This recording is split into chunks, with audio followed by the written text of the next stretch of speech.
Hi, everybody. Welcome to another episode. Our normal service has resumed. This one is Stephen's, and it's come from conversations he's had in the last week or so. And we are just titling it Social Interaction. So, it's Stephen's baby, your idea. What do you mean? Why have you brought social interaction up as a podcast topic? Yeah, hi Oliver, hi everyone. It's just really over the last few weeks I've been doing hosting quite a lot of shows, and one of the things that has really come through is that people need that social interaction. And I know we had lockdown and a lot of things moved to digital. I know the birth of AI is relatively challenging, so that's artificial intelligence. But one of the things that's really driven home to me is that as humans, we need that social interaction. It's so critical, it's so vital, it's something that we need to do. And unfortunately, there is the opposite side to this where there's a generation that don't know how to socially interact because it's not something that they've done very frequently, which also has its challenges as they now enter into the workforce. But for me, it's like really getting under the belly of what does that social interaction do for you and how it sort of motivates you, energizes you, and gives you that mental capacity to help someone else.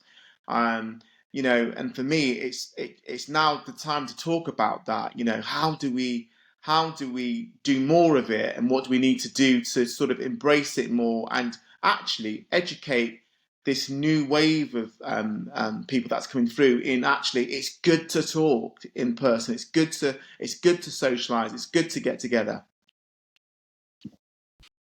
Yeah, that's a really interesting one for me because it really resonates because before lockdown, I remember thinking when the first lockdown happened, I thought, uh-oh, uh, I'm going to have to think of a real job now because all of my client work was face to face, and I absolutely insisted that it must be face to face, that it wouldn't be right to do it over video. I need to see the whites of their eyes, need to, all of those sorts of things, and I had a choice. And I obviously had existing clients that were local, so we started doing Zoom. Amazing platform there at the right place, the right time, and so forth. So we just started doing Zoom meetings. And you know what? I created a load of BS in my head because, of course, they went really, really well. As a result of that, I am embarrassed to admit that some of my best years of work came out of the various lockdowns. So I know it's been really crappy for so many businesses, but I'm not one of them. It's absolutely transformed my business because I now have clients internationally. I've got them in Scotland. I've got them all over the place. However, in that time, I have probably lost contact with a lot of my local people. So I'm in Norwich, like you, you're Norfolk, and Norwich is the main centre. And I was going to London quite a lot. I stopped all that, almost inadvertently lazy. And whilst I still have connections, they were people that I hadn't seen for a long time, or I'd bump them into them in the rare times I go into Norwich, because I barely ever do. And the quality of those relationships has definitely been impacted. But also what I was really noticeable is I've started to re-engage with people, making sort of a deliberate effort over the last, say, 6 months. I really enjoy it. And it was triggered, to be fair, by people like yourself, Stephen, who we met at a golf day. So I know people who know me won't be surprised that's how we first met. But then we met up for coffees. And you were one of the first people since the lockdown that I actually sat down with that wasn't already a client that I'd already got a face-to-face relationship with and met.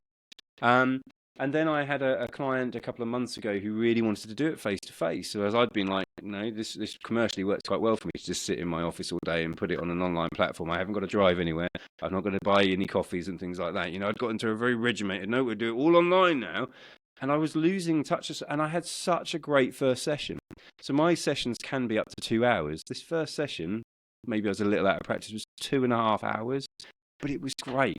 It was great to be in the room with them. It was great to see the things change because, like, even now we're on a platform here where it's some sort of grainy sometimes, the picture and things like that. So at a really key moment, I might not see your facial expression, or I'm distracted by myself, or something goes wrong with the technology, or because I have to use my laptop and have it open, there is maybe a notification that pops up.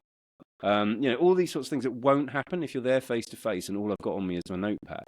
So absolutely 100% agree with you that we've all lost sight a little bit of things. And I talked about this, and this is purely made up. I've got nothing to back this up, but I felt that the first lockdown jumped us almost a decade or so, because I feel the remote working, working from home stuff was coming. But I feel a lot of companies, some were ready, but most weren't ready for it. And then suddenly, almost overnight, we suddenly had to work from home. So there was no transition. There was no helping the people who weren't ready for that. There was no sort of recovery package for those people who were absolutely 100% ready for working from home and don't want to go back. There was no real plan. We just had to jump in. And all of a sudden, 2.5 years later, we're just having to deal with it.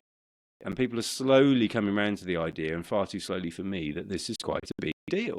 So yes, there's people who don't know how to do it. There's people who've forgotten how to do it. There's people who'd rather not engage in that way, but there's other people who desperately missed it, but have maybe got out of practice or out of the loop and so forth. So 100% that resonates really strongly with me.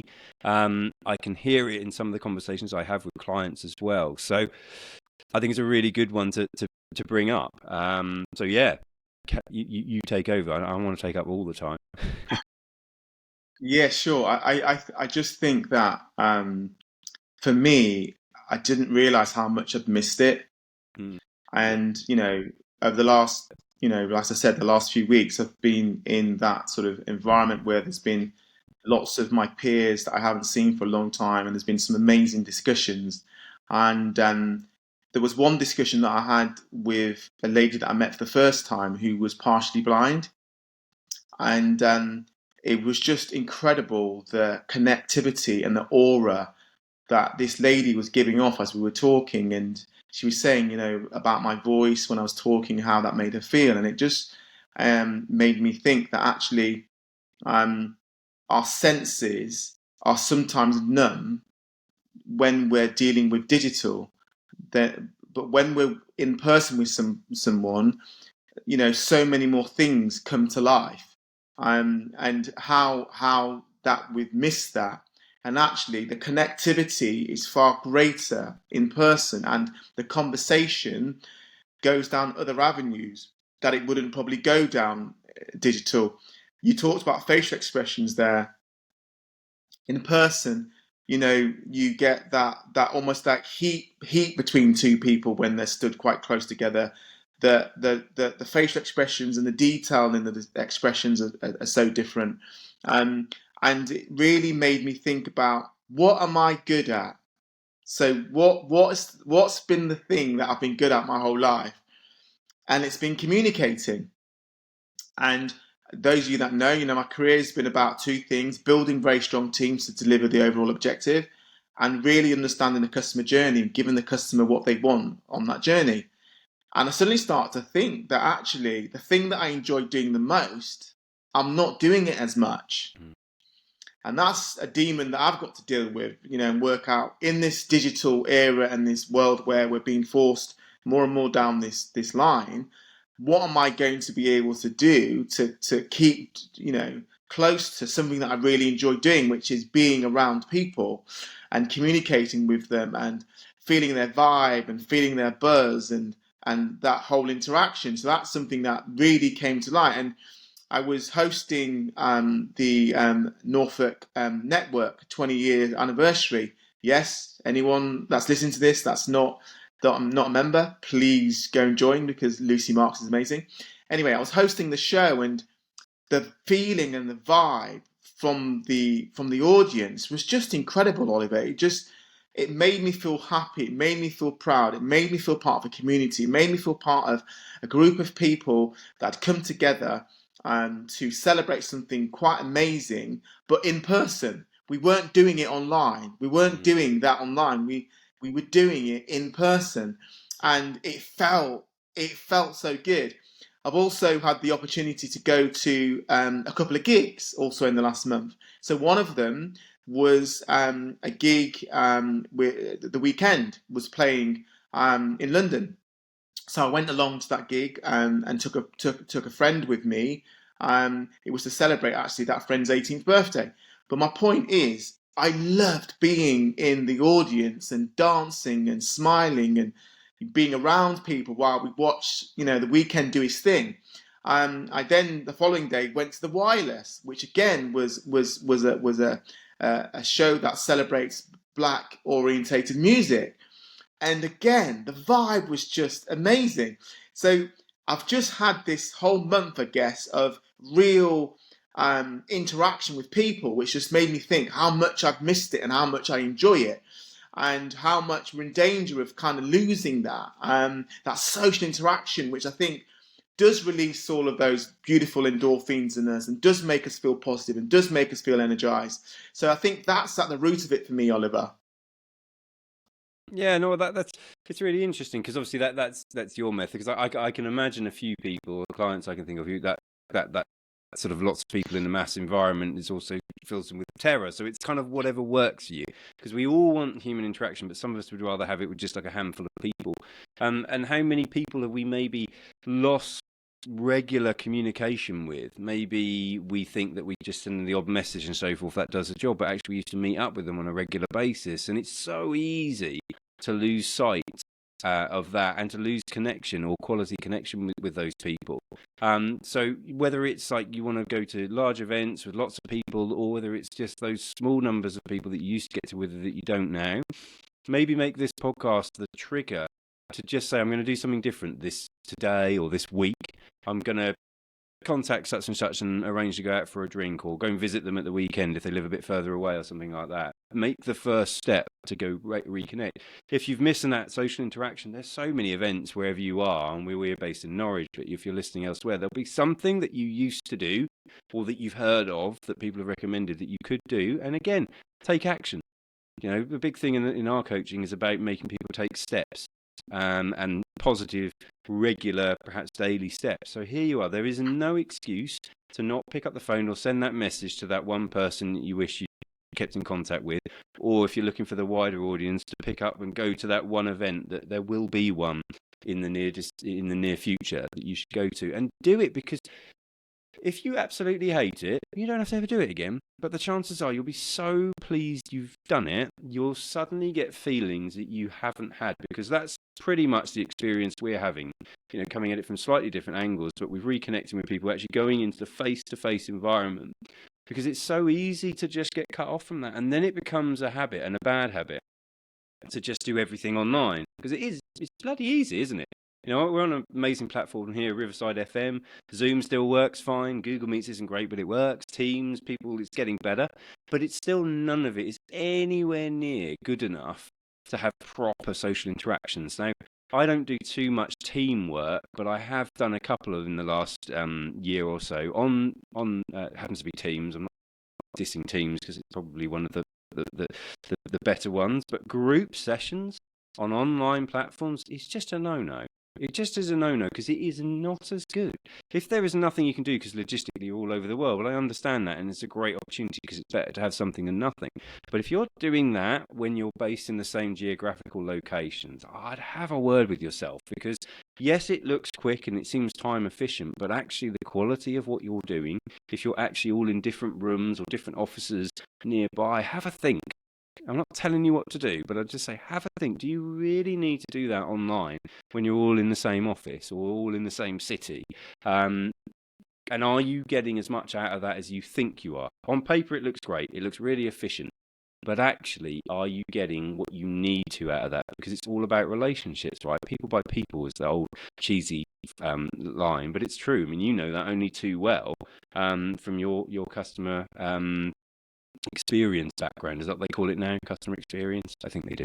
Or customer insight. So yeah, I absolutely 100% think people should just make an effort to retry it. Is probably the way to describe it. What do you think? Is that a good challenge to lay down? No, absolutely. And the word I want to change is the word or to and. So rather than saying human interaction or non-human interaction, we say human interaction and non-human interaction. So actually, it's online and offline working together, and replacing that word or with and. I think the world that we live in, we need the mixture of both, because sometimes times constraints does mean that we can't do the face-to-face. but I would also challenge, pick the phone up. Even the phone conversation can be powerful. And sometimes video can be powerful, phone can be powerful, in person can be powerful. So it's a mixture of all of those things. I just feel there's a tendency now to go for the easiest option, which is, okay, we'll just do digital. And what I'm saying is, I've enjoyed so much the real human interaction in person, and I just think that we should all make a conscious effort to try and balance the books a little bit, because I think COVID definitely sent us one way too far, and now it's about leveling it out, and actually building those relationships might be built faster, stronger, more relevant and more authentic, because I do think it's very difficult sometimes on the digital platform to really come across as you would do in person. And I've thoroughly enjoyed being around people.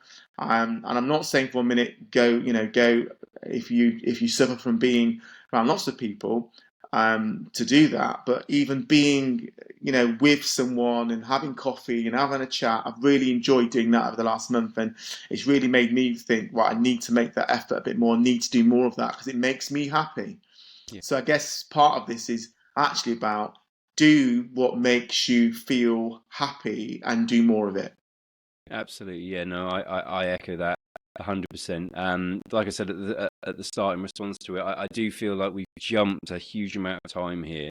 Therefore, it's okay that we're not quite ready. We haven't quite worked out how this is, because it would have been a natural sort of thing that would happen through osmosis as digital platforms improved and distances between people maybe increased and things like that. We got more familiar with it, but it would have been gradual in the vast percentage of people interactions and business interactions. But suddenly, from all different levels of ability and digital usage, it all became the same, just like that.